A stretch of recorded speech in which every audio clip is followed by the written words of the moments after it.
Buenos días, mis queridos hermanos. Le ruego a nuestro Dios que nos envíe su Espíritu, que nos capacite, que impresione nuestra mente, que nos ayude a entender su realidad, su perspectiva, su verdad.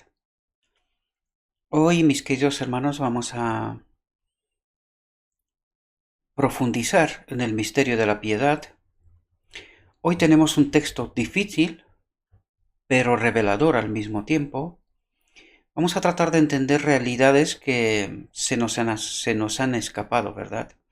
Por eso tenemos tantas teorías, tantas doctrinas y tantas teologías erradas y no logramos entender la auténtica perspectiva, la auténtica realidad de nuestro Dios. La reflexión de hoy está titulada ¿Era Cristo capaz de ceder a la tentación? Y vamos a ver qué es lo que a través de la sierva del Señor, nuestro Dios, trata de ayudarnos a comprender, ¿verdad? De este misterio de la piedad que tanto dolores de cabeza nos ha dado a lo largo del tiempo, ¿verdad? Pero gracias a Dios que de nuevo nos ha traído la atención sobre este mensaje y nos ayuda a comprender profundidades, ¿verdad? Vamos a ir al texto. En su carta relativa a la tentación de Cristo, usted dice, es alguien que le envió una carta a la sierva del Señor, precisamente con esta pregunta, ¿no? ¿Era Cristo capaz de ceder a la tentación? Y dice, si él era uno con Dios, no podía caer. El punto acerca del cual usted me pregunta es este. En la gran escena del conflicto de nuestro Señor en el desierto, aparentemente bajo el poder de Satanás y sus ángeles, ¿era él capaz, en su naturaleza humana, de ceder a estas tentaciones? Y ella dice, trataré de responder a esta importante pregunta. Y en verdad es muy importante porque, desgraciadamente, lo he dicho siempre, mis queridos hermanos, y os lo pido, en nombre de Cristo os lo pido. No os acerquéis a los textos sin pedir la ayuda del Espíritu Santo. Si vamos con prejuicios, no lograremos entender. Necesitamos tener la mente despejada y tratar de entender lo que el texto trata de revelarnos, ¿verdad? Y es así como podemos llegar a entender realidades profundas. Si vamos con prejuicios con el hecho de que nosotros sabemos o basándonos en lo que nos han contado, entonces podemos tener problemas a la hora de entender el texto, ¿verdad? Por lo tanto, dice, trataré de responder a esta importante pregunta. Como Dios que era, ¿verdad? No podía ser tentado. Y ahora viene la encarnación, ¿verdad? Porque nos dice, como Dios, antes de la encarnación, no podía ser tentado. Pero cuando Él viene, se encarna, nace como hombre, ¿verdad?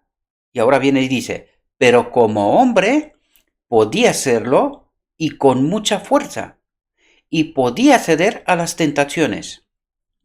Su naturaleza humana pasó por la misma prueba por la cual pasaron Adán y Eva. Por lo tanto dice, ¿por dónde pasó Adán y Eva? Por una prueba. Él tenía que pasar por esa prueba, ¿verdad? Dice, su naturaleza de Cristo, vuelvo a recordar, los corchetes no son míos, no añado nada, ni una coma en el texto. Todo lo que vamos a leer es original. Y luego os pondré el enlace al original, ¿verdad? Para que podamos entender, ¿verdad? No se tiene que poner ni quitar nada. Tenemos que entender lo que trata de decirnos el texto, ¿verdad? Por lo tanto, dice, su naturaleza de Cristo, humana, era creada, nacida de su madre, ¿verdad? Por lo tanto, de un ser creado, ¿verdad? En realidad creado por quién? Por él mismo, junto con el Padre, ¿verdad? Por lo tanto, dice, su naturaleza de Cristo, humana era creada. Ni aún poseía las facultades de los ángeles. ¿Qué quiere decir? Que él vino en la misma condición de Adán. Eso trata de decirnos, ¿verdad? Era humana, idéntica a la nuestra. Estaba pasando por el terreno donde Adán cayó. Entonces, vamos a ver cuál fue la obra de Cristo. A ver si entendemos bien cuál fue la obra de Cristo y el propósito y el porqué de las cosas, ¿verdad? Y él dice, él estaba en el lugar donde, si resistía la prueba en favor de la raza caída, por lo tanto, ¿qué es lo que tenía que hacer Cristo? Resistir la prueba en favor de la raza caída. ¿Pero por qué? Lo dijimos en el texto anterior y lo volveremos a ver en este texto inmediatamente, ¿verdad? Es que Satanás, que es el originador del pecado, ¿verdad? El culpable del pecado, ¿verdad? Dijo que Adán no puede guardar la ley de Dios, ¿verdad? Una vez engañado, él no puede guardar la ley de Dios. Por lo tanto, ¿qué es lo que viene y hace Cristo? Viene a demostrar que el hombre, conectado con el Espíritu de Dios, puede obedecer, ¿verdad? Este es el trabajo que hace Cristo, ¿verdad? Por lo tanto, él estaba en el lugar donde si resistía la prueba en favor de la raza caída, redimiría, liberaría en nuestra propia humanidad la caída y el fracaso desgraciados de Adán. Por lo tanto, la pregunta aquí es, ¿tenía que morir? ¿Eso es lo que tenía que hacer Cristo? ¿Tenía que morir? No, lo único que tenía que hacer era elegir bien. Donde Adán eligió mal, Cristo tenía que elegir bien. Esto era lo único que tenía que hacer. No tenía que morir. ¿Por qué? Lo vamos a ver en el texto también. Porque el sacrificio expiatorio por todo el pecado, cuando decimos por todo el pecado, tenemos que ir del origen hasta el final. Por lo tanto, ¿quién es el originador del pecado? Fue Lucifer. ¿Quién es el consumador del pecado? Al final del tiempo, y si vamos a la obra del santuario, podemos ver que en el día de la expiación, el pecado se colocaba sobre el macho cabrío como culpable final del pecado. ¿Podemos entender? Lo que hace Cristo no es más que una intermediación, ¿verdad? Toma sobre sí el pecado, la culpabilidad de Adán, por decirlo de alguna manera, al obedecer, toma sobre sí, ¿verdad? Muere en la cruz, resucita, va al cielo, todavía tiene el pecado sobre sí, recordad, porque hasta el final del día de la expiación, hasta que no se termina la obra, el pecado no puede ser puesto sobre Satanás. Por lo tanto, todavía tiene el pecado sobre sí, ¿verdad? Como Cordero de Dios. Y pondrá el pecado sobre el auténtico culpable. ¿Entendemos? Y lo vamos a ver también explicado aquí. Es una obra compleja y no es fácil de entender, por eso nos ha costado tanto, por eso lo llama el misterio de la piedad. Es decir, cómo Dios resuelve el problema del pecado. Por lo tanto, el sacrificio aparece en el cielo primero cuando Él se ofrece como el Cordero de Dios. En su encarnación, Él se despoja de su divinidad, viene como hombre para pasar por el mismo camino y elegir bien. Recordad que lo que tiene que hacer Cristo es elegir bien y reconectar a Adán con su espíritu, ¿verdad? Adán, cuando elige mal, pierde la conexión con el Espíritu de Dios. ¿Cuándo la vuelve a recuperar la humanidad? El Adán, el hombre, por decirlo de alguna manera, en el Pentecostés. Por lo tanto, podemos entender la obra que hizo Cristo en realidad. Viene a la tierra, elige bien el lugar de Adán, toma sobre sí el pecado de Adán, entiéndase, de la humanidad, toma sobre sí como Cordero de Dios este pecado y lo va a aportar hasta el final del tiempo cuando lo colocará sobre el auténtico culpable. ¿Entendemos? Pero no necesariamente el sacrificio de la cruz es el sacrificio expiatorio, porque allí no muere un Dios, muere el hombre. Y vamos a ver que el texto trata de ayudarnos. Yo trato de explicaros todo esto, mis queridos hermanos, pero no es fácil. Es decir, es tratar de explicar todo el Evangelio sintetizado en pocas palabras. Trato de explicarlo lo mejor que puedo, ¿verdad? Y si algo no se entiende bien, hay un grupo de Telegram, podéis contactar en todo, ahí donde encontráis el vídeo, abajo en la descripción tenéis el grupo, tenéis una página Facebook, tenéis un canal de Telegram en donde podéis contactar conmigo y en el grupo hay más personas. Y también podéis dejar en la descripción del vídeo, podéis dejar el mensaje preguntándome aquellas inquietudes que pueda haber. Y a la medida que puedo contestar, lo haré. Aunque trato de explicaros desde ahora todo este asunto para que vosotros reflexionéis, queridos hermanos. Lo reitero una y otra vez, la palabra de Dios tiene poder.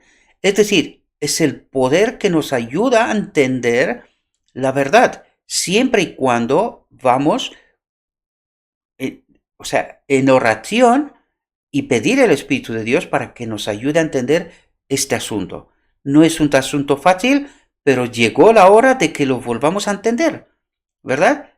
Teníamos que haberlo entendido hace mucho tiempo, 1888. 1950 se hizo un otro intento en el Congreso de 1950. Otra vez lo volvimos a rechazar. Pues ahora de nuevo Dios nos lo vuelve a traer. ¿Cómo? A través de sus siervos escogidos. Los que sean. Eso no es relevante. No importa quién. Lo que importa es el mensaje. Y por eso yo os invito siempre a tratar de entender por vosotros mismos.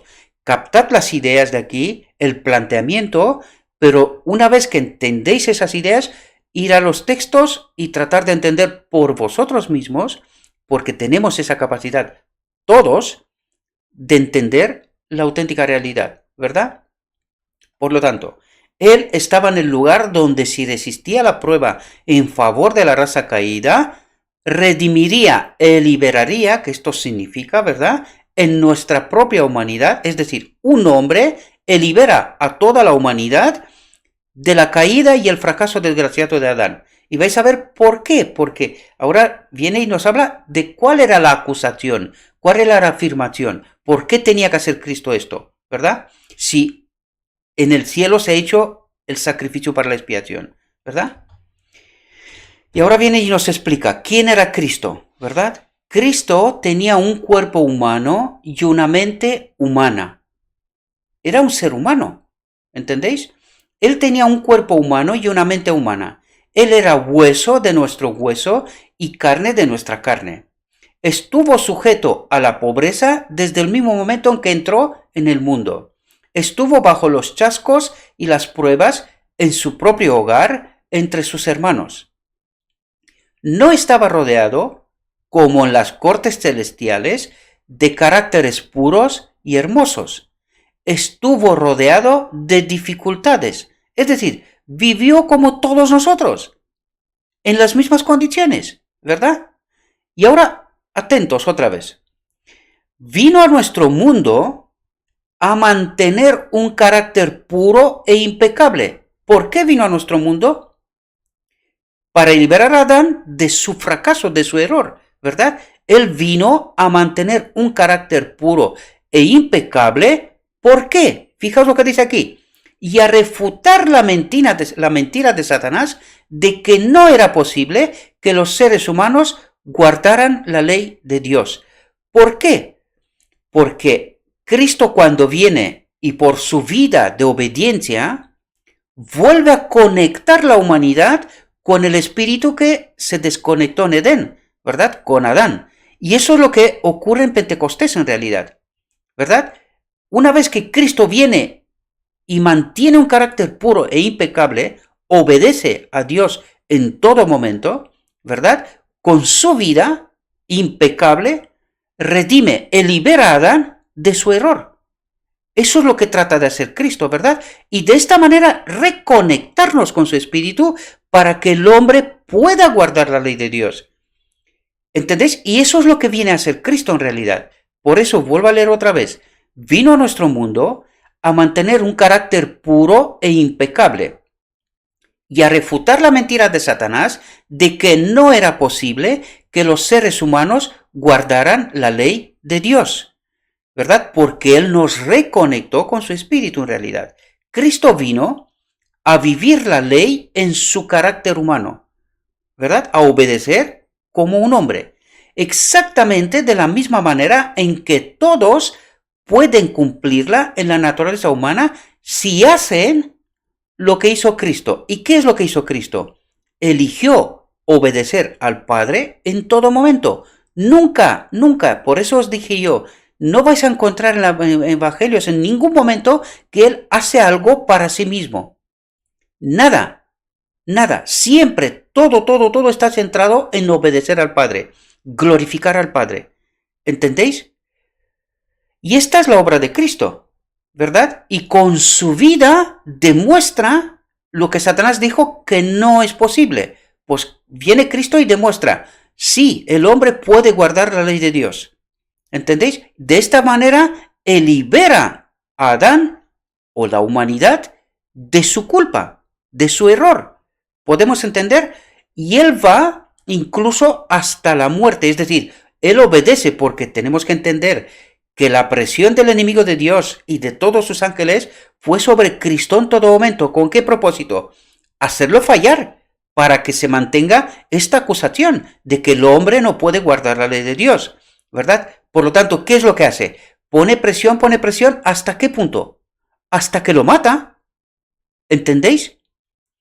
Entonces, ahí en la cruz podemos ver que toda la culpabilidad de la humanidad se la toma Cristo sobre sí y experimenta lo que en realidad debería de haber experimentado Adán. La muerte, la segunda muerte, la desaparición. ¿Podemos entender?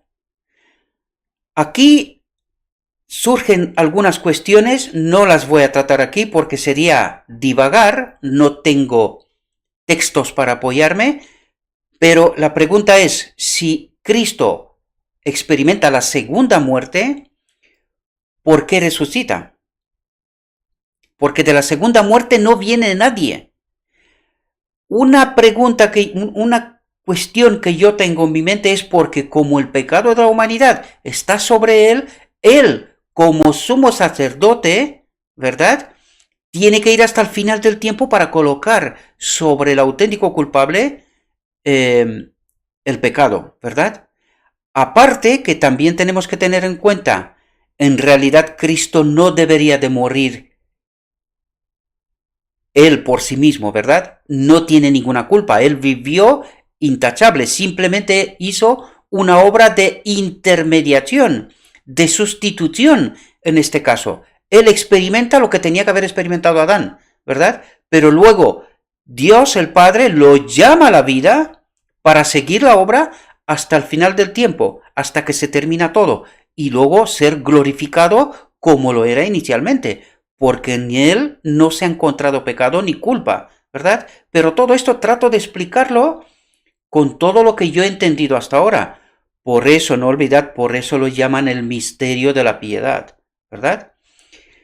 Bien, sigamos, porque todavía hay más cosas que nos trata de explicar el texto, ¿verdad? Él había inspirado a los hombres santos de la antigüedad a escribir para beneficio del hombre. ¿O forzará a alguien mi fortaleza? Haga conmigo paz, sí, haga paz conmigo. Fijaos lo que nos dice aquí. Se ha hecho abundante provisión para que el hombre finito y caído pueda relacionarse de tal manera con Dios que gracias a la misma fuente por la cual Cristo venció en su naturaleza humana, el hombre puede resistir firmemente toda tentación como lo hizo Cristo. ¿Qué nos trata de decir aquí? Que a través de su vida intachable, de su muerte, ¿verdad? De su muerte, Cristo nos vuelve a poner en contacto con el Espíritu de Dios, lo que pasó en Pentecostés. ¿Entendemos? ¿Y por qué decimos que en la cruz no puede ser el sacrificio expiatorio? Porque en la cruz murió un hombre. Por lo tanto, era necesario que muera Dios. ¿Y cuándo fue Cristo Dios en plenitud? En el cielo. Cuando se ofreció como Cordero de Dios, es allí donde Él ofreció su vida como expiación por el pecado. Y cuidado, ¿por el pecado de quién?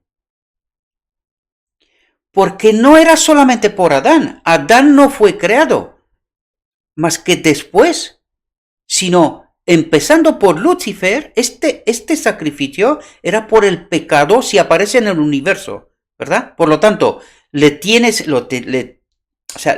que servir a Lucifer, a los ángeles caídos y al hombre al mismo tiempo. Nosotros nos centramos solamente sobre el hombre. Pero cuidado, ¿por qué Satanás en este momento y los ángeles caídos viven? ¿Por qué viven? Ellos tenían que haber experimentado la segunda muerte.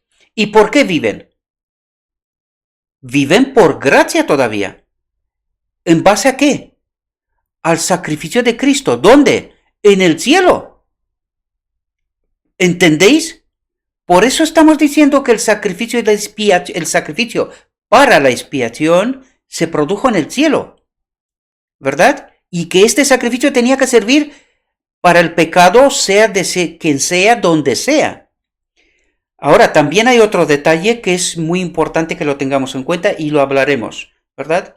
Que Cristo no expía el pecado de todo el mundo, todo el pecado, solamente de aquellos que aceptan este sacrificio, ¿verdad? Solamente de aquellos que aceptan, porque todos los demás serán culpables, porque han elegido, ¿verdad?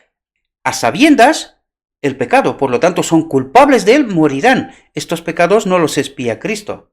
Él expía solamente a aquellos que son reconocidos por nosotros y acepta este sacrificio. Es muy profundo todo esto, espero que me podáis entender, ¿verdad? No es fácil explicar esto, es como tratar de explicar todo el Evangelio comprimido un poco, ¿verdad? Pero trato de ayudaros para que cuando captéis el planteamiento que os propongo, ¿verdad? Y que nos propone el texto, de hecho, que vosotros también podáis entender, atar todos los hilos de tal manera que lleguéis a entender al menos hasta donde yo he llegado, ¿verdad? Hasta donde yo he tratado de entender con la ayuda del Espíritu Santo, ¿verdad? Por lo tanto, estaba sujeto a las dificultades que tiene la naturaleza humana. Respiraba el aire del mismo mundo que nosotros respiramos. Actuó y viajó en el mismo mundo que habitamos, el cual, según las claras evidencias que tenemos, no era más amigable a la gracia y a la justicia de lo que es hoy. Sus atributos pueden ser nuestros. ¿Y qué es lo que trata de decirnos aquí? Porque algunos dicen, no, es que vosotros queréis ser como Dios, ¿no? Pues cuidado, porque esto significa que no hemos entendido lo que Dios nos trata de decir, ¿verdad? Fijaos lo que dice aquí. Tenemos el privilegio de poseer los más altos atributos de su ser. ¿De quién? De Cristo. Eso es lo que quiere decir. Tenemos el privilegio de poseer, y dice el privilegio, ¿verdad? No se le da a todos, sino solamente a aquellos que aceptan la obra de Cristo, desde el principio hasta el final, ¿verdad? Tenemos el privilegio de poseer los más altos atributos de su ser. ¿De qué nos habla? Del Espíritu del Padre en nosotros. Y que estaba en Él también, ¿verdad? Si queremos, dice. Si queremos, condicionante, ¿sí? Y por las provisiones que Él ha hecho, ¿cuáles son esas provisiones? El sacrificio en el cielo, como Dios, como Cordero de Dios, la obra terrenal, lo que he hecho en la tierra, ¿verdad? Y todo lo que hará hasta el final del día de la expiación. Porque la obra de justificación del día de la expiación también es su obra, a través de su Espíritu.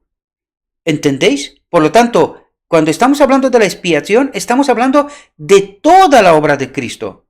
No de un momento puntual, sino de toda la obra de Cristo. Eso es muy importante entenderlo, ¿verdad? Apropiarnos de estas bendiciones y cultivar diligentemente el bien en lugar del mal. Tenemos una razón, una conciencia, una memoria, una voluntad, afectos. Todos los atributos que un ser humano puede poseer. ¿Cómo? A través de su espíritu, ¿verdad? Y fijaos lo que nos dice aquí. Por medio de la provisión hecha, y ahora nos habla de qué provisión, a qué provisión se refiere, que es la que engloba todo el pecado, ¿verdad? De todo aquel que acepta este sacrificio, ¿verdad? Esta obra. Por medio de la provisión hecha, cuando Dios y el Hijo de Dios, aquí veis que falta el Espíritu Santo. Ayer alguien en la iglesia me estaba diciendo, oye, que tú estás anulando al Espíritu Santo. Digo, escucha mejor. Porque creo que no paro de hablar del Espíritu Santo en realidad. Lo que no digo es que Él no es Dios por sí mismo. ¿Qué es lo que dice la doctrina de la Trinidad? Eso no lo digo, porque es falso. Fijaos quién ha hecho el pacto para la redención del hombre y para el pecado, ¿verdad? Fijaos lo que dice aquí. Por medio de la provisión hecha cuando Dios y el Hijo de Dios, dos, solo eran dos personas ahí, ¿verdad?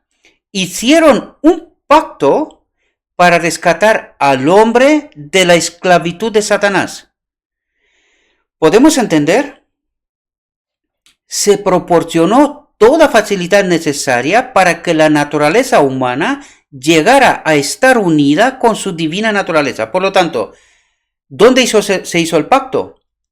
En el cielo, en aquella reunión, ¿verdad? Dice, por medio de la provisión hecha cuando Dios y el Hijo de Dios hicieron un pacto para rescatar al hombre de la esclavitud de Satanás.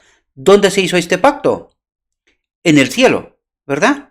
Se proporcionó toda facilidad necesaria para que la naturaleza humana llegara a estar unida con su divina naturaleza. Por lo tanto, ¿cuál es el propósito de Dios? Que el hombre vuelva a estar unido con la naturaleza divina. ¿Podemos entenderlo? Y entendemos dónde se hizo el sacrificio expiatorio. ¿Dónde se hizo el pacto? En el cielo. El Padre como sumo sacerdote y el Hijo como el Cordero de Dios. ¿Entendemos? De eso nos da. Por eso dice, por medio de la provisión hecha cuando Dios y el Hijo de Dios hicieron un pacto. Por lo tanto, ¿cuándo se hizo la provisión? En el cielo. ¿Ahora lo entendemos bien? ¿Entendemos? Es ahí donde el Padre y el Hijo son Dios en naturaleza. Los dos. ¿Cuándo Cristo se ofrece como Cordero de Dios? ¿Y por qué como Cordero de Dios? Porque Él renuncia a su naturaleza, ¿verdad? Y viene como hombre y permanecerá como hombre durante la eternidad. En esta misma naturaleza, la que tiene ahora. ¿Entendemos? Y creo que más claro no puede ser que este texto nos lo está diciendo poniéndolo en bandeja. Eso solamente es asimilar y aceptar esta realidad, ¿verdad? Vuelvo a leer el texto una vez más. Por medio de la provisión hecha cuando Dios y el Hijo de Dios hicieron un pacto en el cielo para rescatar al hombre de la esclavitud de Satanás, ¿verdad? Dice, rescatar al hombre de la esclavitud de Satanás, ¿verdad? Y luego viene la obra de Cristo en la tierra, como ser humano, como segundo Adán, ¿verdad? Se proporcionó toda facilidad necesaria, ¿cuándo? En el cielo. Se proporcionó toda facilidad necesaria ¿Para qué? ¿Con qué propósito? Para que la naturaleza humana llegara a estar unida con su divina naturaleza. ¿Cuál era el propósito de Dios? Volver a reconectarnos con su Espíritu. Por lo tanto, cuando estamos hablando del Espíritu Santo, tenemos que entender, lo dijo Cristo también, que Él nos enviará el Espíritu, le pide al Padre que nos envíe su Espíritu. ¿Cuándo? En Pentecostés. Por lo tanto, ¿el Espíritu Santo de dónde procede? Del Padre, en representación de Cristo.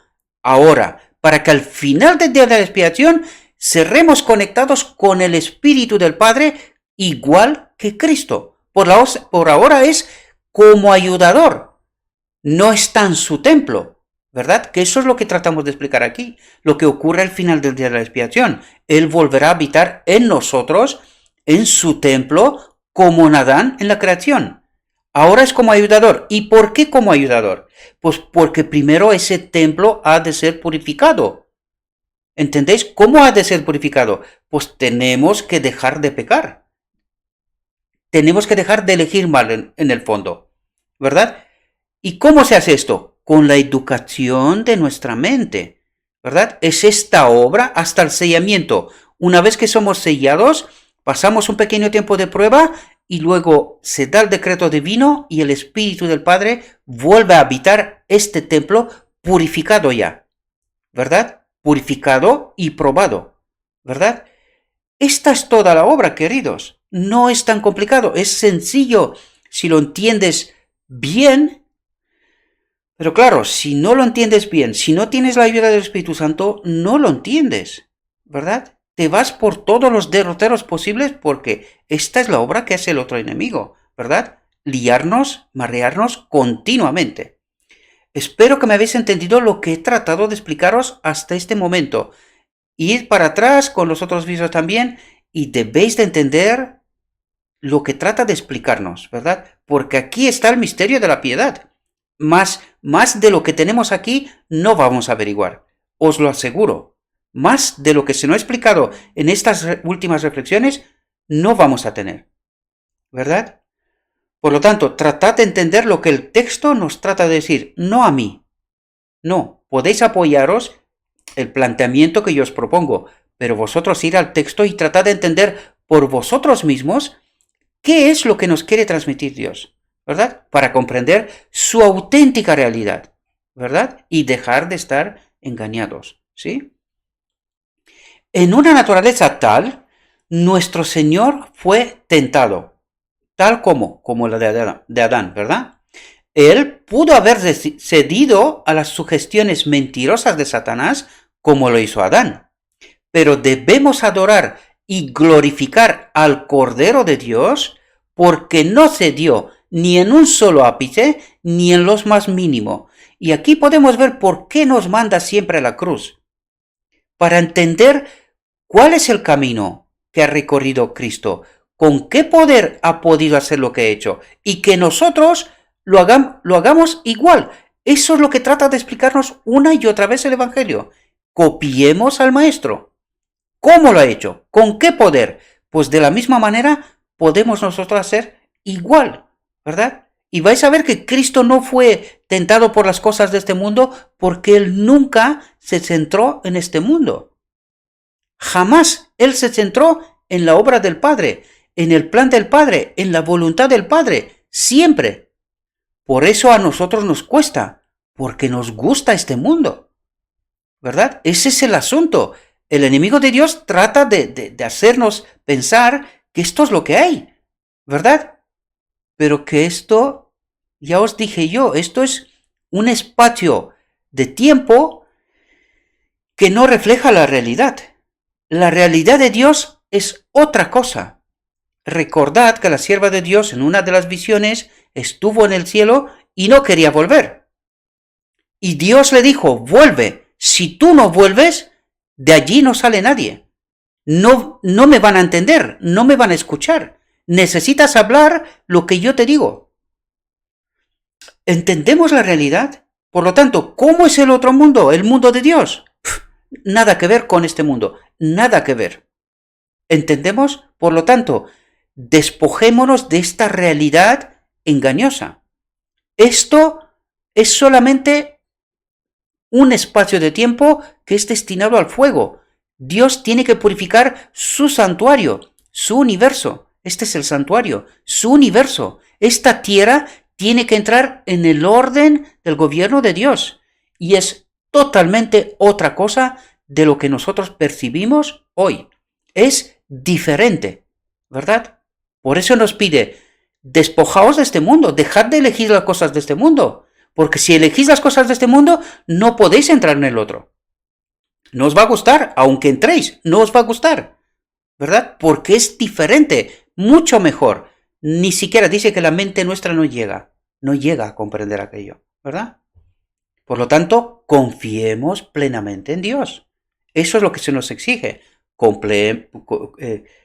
Confiemos plenamente en Dios. Elijamos siempre a Dios frente a todas las ofertas que se nos pueden hacer en este mundo, ¿verdad? Dos naturalezas unidas en Cristo. Si llegamos a ser participantes de la naturaleza divina, podemos ser puros, santos e inmaculados. Atentos que hay una palabra clave así, aquí. Dice, si llegamos a ser. Por lo tanto, quiere decir que necesito entender algo para llegar a ser participante de la naturaleza divina. Cuando llego a ser participante de la naturaleza divina, es decir, cuando entiendo la obra del Espíritu Santo y lo que Él hace conmigo y a través de mí, puedo ser puro, santo e inmaculado. ¿Podemos entender? Fijaos lo que nos dice aquí. La deidad no se hizo humana, ni lo humano se hizo divino, por la unión de estas dos naturalezas. Por lo tanto, debemos de entender, lo que trata de decirnos aquí es que Cristo no era un Dios humano, ¿verdad? Eso es lo que trata de decir. Ni que el humano se hizo Dios, sino que quiere decir que hay dos naturalezas, que es la naturaleza nuestra, la que tenemos ahora, más la naturaleza divina, que es el Espíritu de Dios en nuestro templo. Y hay textos, y creo que hemos tratado esto ya, que es esa unión misteriosa, ¿verdad? Una simbiosis perfecta entre estas dos naturalezas, ¿verdad? Y una no contamina a la otra, porque aquí tenemos que entender una cosa. Este mismo espíritu estaba en Lucifer. Cuando Lucifer ¿pecó este espíritu divino también? No. Cuando Adán ¿pecó el espíritu divino también? No. Por eso nos las deja separadas, pero unidas al mismo tiempo, ¿verdad? El ser es parte de esas dos naturalezas unidas. ¿Qué ocurre cuando pecó? Pues lo que nos explica qué pasó con Adán. El Espíritu de Dios se separó, se rompió esa simbiosis perfecta. ¿Podemos entender? ¿Verdad? Cristo no poseía la misma deslealtad pecaminosa, corrupta y caída que nosotros poseemos, pues entonces Él no podría haber sido una ofrenda perfecta. Esto es profundo, es complicadísimo. Aquí había que hablar bastante más, ¿verdad? Porque no es fácil explicar esto. Dice, Cristo no poseía la misma deslealtad pecaminosa.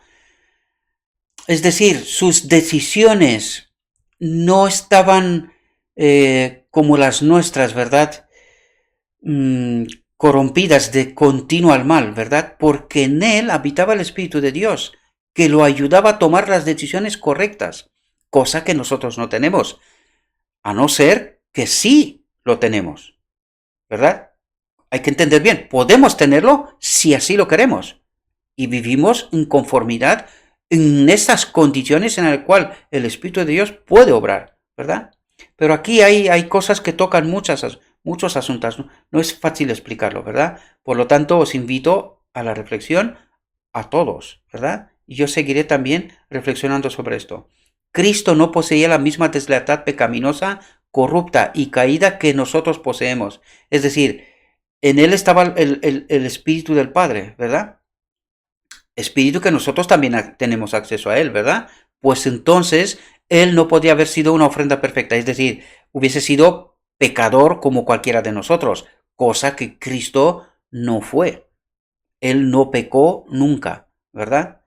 Eso trata de decirnos, pero tiene implicaciones profundas, ¿eh? No es tan fácil, no es tan fácil. La realidad de las tentaciones de Cristo. Cuando el seguidor de Cristo hace frente a la prueba y la perplejidad, no debe desanimarse. ¿Por qué? Pues porque tener primero en el sacrificio de Cristo, ¿verdad? Para la expiación, engloba todos los pecados, todos nuestros errores confesados, testificados y arreglados, ¿verdad? Por tanto, dice, no debe desanimarse. No, he pecado, ya me muero, ya está, estoy perdido. No, eso no puede ocurrir, no debe de ocurrir, ¿verdad? No debe desechar su confianza si no lleva a cabo todas sus esperanzas, ¿verdad? Porque nuestra expectativa es hacia la perfección de Cristo, ¿verdad? Cuando es abofeteado por el enemigo, debe recordar la vida del Salvador, una vida de pruebas y desánimos. Seres celestiales, atentos aquí porque esto es importante, ¿eh? Seres celestiales ministraron a Cristo en su necesidad. Y sin embargo, eso no hizo de la vida del Salvador una vida libre de conflictos y tentación. Él fue tentado en todo punto como lo somos nosotros, y sin embargo se mantuvo sin pecado. Si sus hijos, atentos, si sus hijos siguen su ejemplo, serán llenos del Espíritu Santo y los ángeles celestiales les ministrarán. Por lo tanto, ¿entendemos el condicionante? Si sus hijos siguen su ejemplo, no eligen separarse de Dios, no eligen pecar, ¿verdad? Porque eso es pecado, una elección, separación de Dios, ¿verdad? Salir de lo que Dios ha dicho, ¿verdad? Serán llenos del Espíritu Santo y los ángeles celestiales les ministrarán, ¿verdad? Esto quiere decir que cuando estamos fuera de la tutela de Dios, los ángeles no nos pueden ministrar, ¿verdad?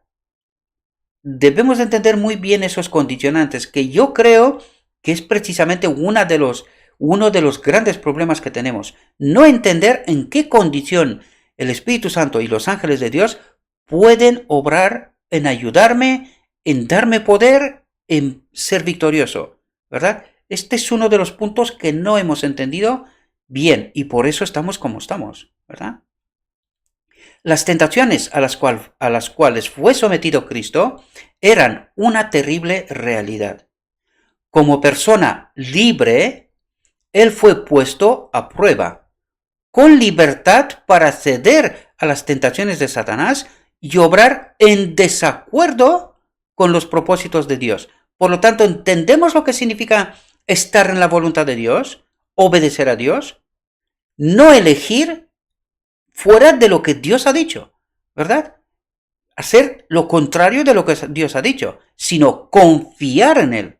Que esto fue lo que le pasó a Adán. Desconfió de Dios. Si hubiese confiado, tenía que haber ido a Dios, preguntarle, oye, mira lo que ha pasado, ¿verdad? ¿Qué hago? Pero no lo hizo. Decidió por sí mismo. Y lo hizo mal, ¿verdad? Lo hizo mal. Si esto no hubiera sido así, si no hubiera sido posible para él caer, no podría haber sido tentado en todo punto como es tentada la familia humana.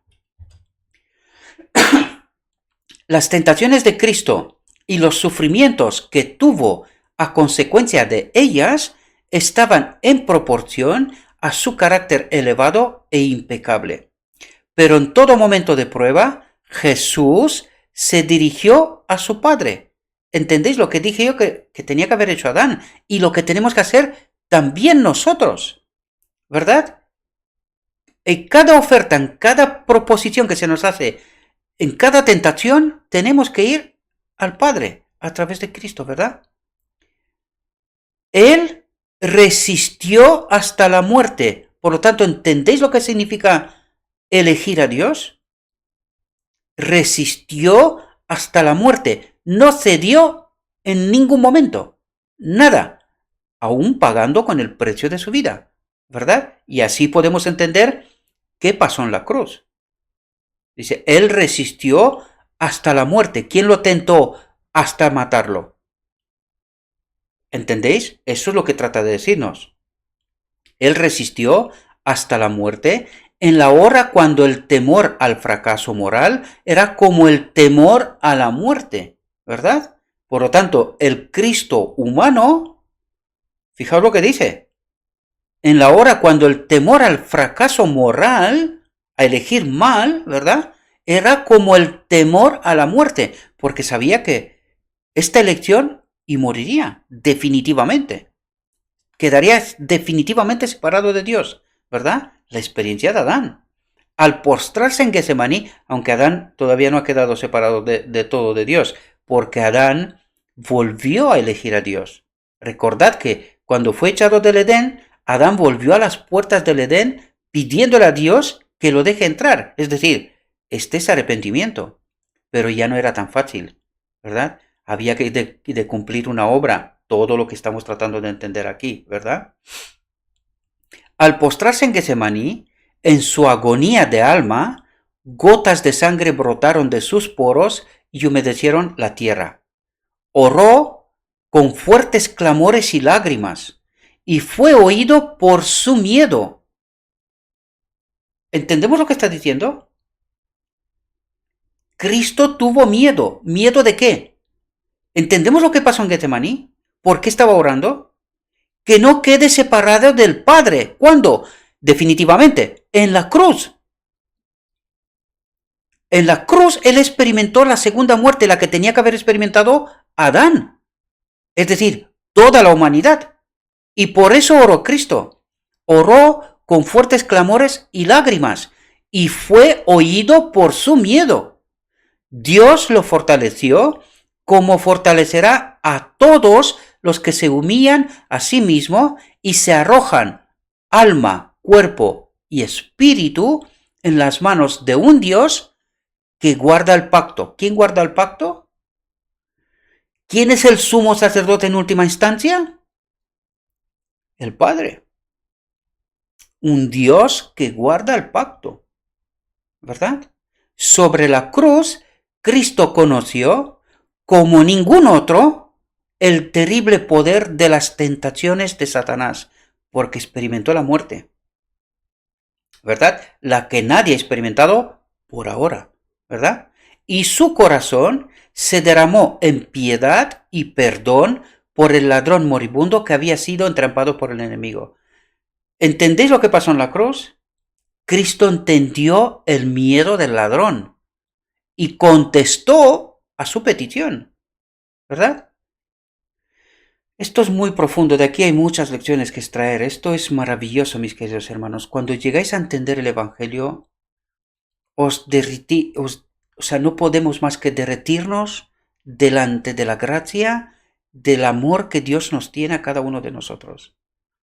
Es allí donde realmente experimentamos este amor de Dios, pero no antes de entender toda esta obra, ¿verdad? El otro amor no es de Dios. El amor de Dios es cuando realmente entiendes esta obra en profundidad, ¿verdad? Y lo que realmente Cristo experimentó. ¿Por qué tuvo miedo de quedar permanentemente, para siempre, separado del Padre? Recordad que en la cruz, Él dice, Padre, Padre, ¿por qué me has abandonado? El Espíritu del Padre tiene que salir de Él. Y Cristo experimenta la segunda muerte, ¿verdad? La que teníamos que haber experimentado todos nosotros, ¿verdad? Ay, mis queridos hermanos. El corazón de Cristo fue atravesado por un dolor mucho más agudo que el que le causaron los clavos que atravesaron sus manos y pies. Estaba soportando los pecados de todo el mundo, sufriendo el castigo que nos correspondía, ¿entendéis? La separación definitiva y eterna de Dios. La ira de Dios contra la transgresión. ¿Qué quiere decir? La ira de Dios contra la transgresión, la separación de su espíritu eterna. Eso trata de decir, la ira de Dios, la separación de Dios con el pecado eterno, ¿verdad? Y eso teníamos que haber experimentado nosotros. Esta es la obra que Cristo hizo por nosotros. ¿Podemos entender? Su prueba implicaba la terrible tentación de pensar que había sido olvidado por Dios. Y este era el miedo de Getsemaní, ¿verdad? Su prueba implicaba la terrible tentación de pensar que había sido olvidado por Dios, que no volvería a estar reconectado con su espíritu. Cristo mismo, ¿podéis entender? Por lo tanto, ¿quién murió en la cruz? ¿Podéis entender la profundidad? Y aún faltan cosas por entender, porque todavía nos queda la eternidad para entender, para que el mismo Cristo nos diga cosas, ¿verdad? Su alma se vio torturada por la presión de las grandes tinieblas, por el temor de ser desviado de su rectitud durante la prueba terrible. ¿Entendéis? Tenía miedo que incluso estando en la cruz, podía allí cometer ese pecado y que toda la obra sea anulada, ¿verdad? Que todo quede en nada, en un desastre. Es terrible. Nosotros todavía no hemos llegado a comprender esa realidad, mis queridos hermanos. Para eso necesitamos estar en el reino de Dios. Esta realidad la ha experimentado Adán, pero todavía no llegó a experimentar la segunda muerte, que es la desaparición total y definitiva de Dios, ¿verdad? Porque aquí de lo que nos habla es de la segunda muerte. Eso es lo que temía Cristo, que de la segunda muerte Dios no lo vuelve a llamar a la vida. Eso es lo que trata de decirnos. Y esa tenía que ser la experiencia de Adán y nuestra, ¿verdad? Si no hay una posibilidad de ceder, la tentación no es tentación. La tentación se resiste cuando el hombre se ve poderosamente persuadido a cometer la acción errónea. ¿Entendéis de lo que está hablando? No está hablando del pecado como un fin, sino de la elección previa, ¿verdad? Cuando el hombre se ve poderosamente persuadido a cometer la acción, la elección, ¿verdad? La acción errónea. Y sabiendo que él puede cometerla, resiste por la fe, aferrándose firmemente al poder divino, al Espíritu Santo. Fijaos lo que dice. Esta fue la prueba por la cual Cristo pasó. Y esta es la prueba que nos invita que nosotros pasemos. No ceder ante la tentación, agarrarnos firme de la promesa de Dios, del poder de Dios, con el cual podemos resistir. Pero fijaos la agonía que pasó Cristo, ¿verdad? Esto no es fácil, queridos hermanos. No es fácil. Podemos vencer como Cristo venció. El amor y la justicia de Dios y también la inmutabilidad de su ley se manifiestan por la vida del Salvador no menos que por su muerte. Él asumió la naturaleza humana con sus debilidades, con todos sus riesgos, con sus tentaciones. Fue tentado en todo según nuestra semejanza. No ejerció en su propio beneficio ningún poder que el hombre no puede ejercer. Como hombre hizo frente a la tentación y venció con la fuerza que Dios le dio. Nos da un ejemplo de perfecta obediencia. ¿Y por qué ese ejemplo? Porque podemos obedecer en perfecta obediencia. Eso es lo que trata de decirnos, ¿verdad? Él ha hecho posible que podamos llegar a ser participantes de la naturaleza divina.